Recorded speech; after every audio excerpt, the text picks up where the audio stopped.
Hi, beautiful soul, welcome back. Today I'm diving into a fascinating and important topic, and that's how to know if your feminine and masculine energies are out of balance. So, achieving a harmonious balance between feminine and masculine energies is pretty much essential for personal growth and well being. When these energies are aligned, you'll experience greater clarity, creativity, resilience, and be able to achieve your goals. So, in this video, we're going to explore how to recognize the signs of imbalance and also practical steps to achieve harmony between the two energies. So, just looking at the characteristics of each energy, feminine energy is about intuition, creativity, nurturing, empathy, openness, receptivity, and masculine energy is more about the logical mind, taking action, decisiveness, assertiveness, being able to plan things and execute them, having focus, things like that. In my own life, I've definitely had an imbalance in both of these. As I got older, societal expectations and conditioning kind of came into the mix, and my pursuit of climbing the corporate ladder and studying law and things like this really took me more into that masculine energy. So every new job that I got had to be better than the last one, and I was constantly looking at stepping up and up and up, and that required pressing down and suppressing my emotions and my own needs a lot of the times. And so I was constantly in this cycle of overworking, burnout, not really making time to express my emotions. Like, if I felt like expressing an emotion, I would notice it's there. Oh, I've got a feeling like I've got a lump in my throat or something like that. That means I need to cry, but then I would just think my way out of it with things like crying is a really inefficient use of my time. If I cry, I'm not going to be as productive. I'm trying to, study or complete this assignment or something. So if I make time to feel that emotion, that's not going to be an efficient use of my time. And so I would do this over and over again and just keep suppressing things until, the moment that there was some space, all of that would just come gushing out. And it was quite often at really embarrassing and inopportune times. So one time I went to a yoga retreat. I think it was a week yoga retreat. I used some leave to do that, just to decompress and get back into yoga and try and recover from burnout. And I had this massage booked, and it was with this beautiful woman. It was with this beautiful woman who was also conducting Reiki on me and being in a safe environment. And she was kind of talking about my energies being out of balance. My masculine energy was really taking over, and it would be helpful for me to partake in some creativity or pottering, just more feminine type activities. And I just cried on that table for a whole hour. All of that suppressed emotion just came gushing out, and it was, I think, good to have that release, very cathartic, but not very enjoyable. It wasn't the greatest timing. And if I'd made time to feel my emotions when the emotion needed to be felt, that situation would have been completely avoided.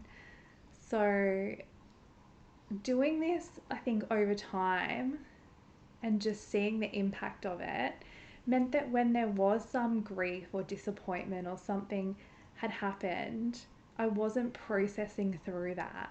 So I wasn't allowing myself to feel, and the only way to heal anything is to feel it.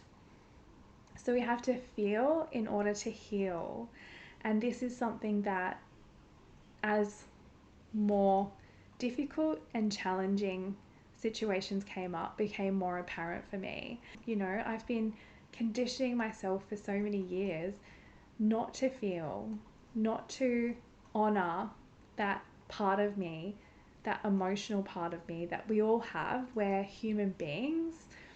Part of the human experience is emotion and being able to feel, and that, I think, also helps us have empathy and compassion for other people and love for other people. So if we're suppressing that within ourselves and we're not connected to ourselves in that way and we're not loving ourselves in that way, you know, it's really difficult for us to connect with others and have that level of love and compassion that I think this world needs more of. So when the lump in the throat happens, you know, express that emotion, cry, journal, feel the feeling, and not in a way of judging it or making it hurry up or anything like that. Just feeling the feeling, letting it be felt, letting it be seen, and letting it pass, letting it wash over you, so to speak. And so the more I did that, I think the more things started to come into balance naturally. And the less I was in my masculine energy, and the more I got in touch with myself and in tune with my intuition. And then the more that I could see those situations around me and those relationships, those people, that workplace, all the things that were really not honoring me as a person, not showing me that they could see my value. And then it just became a lot easier to start removing those things out. And so some of the practices that I found really helpful was things like that I'd mentioned already: mindfulness, meditation, journaling, setting aside space and time to feel things, and also engaging in activities that nurtured both or either or, and just like balancing that out. So making time for creative hobbies, making time for physical exercise, and creativity can be anything. It can be experimenting in the kitchen with a recipe. And another thing that I did was actually make time to visualize my energies, visualize my divine masculine energy, visualize my divine feminine energy, visualize them being in harmony. So balancing these energies, I think, is crucial for well-being. And when they're not aligned, like is often the case in our society because of the things that we're told matter, which they do to an extent, but I think it's just gone too far. So I want to encourage you to reflect on your own energies and make the changes needed to start to bring this harmony in your energies. And so it is a continuous journey.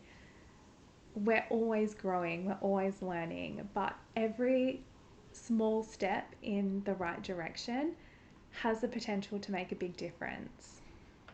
Thank you. I love you.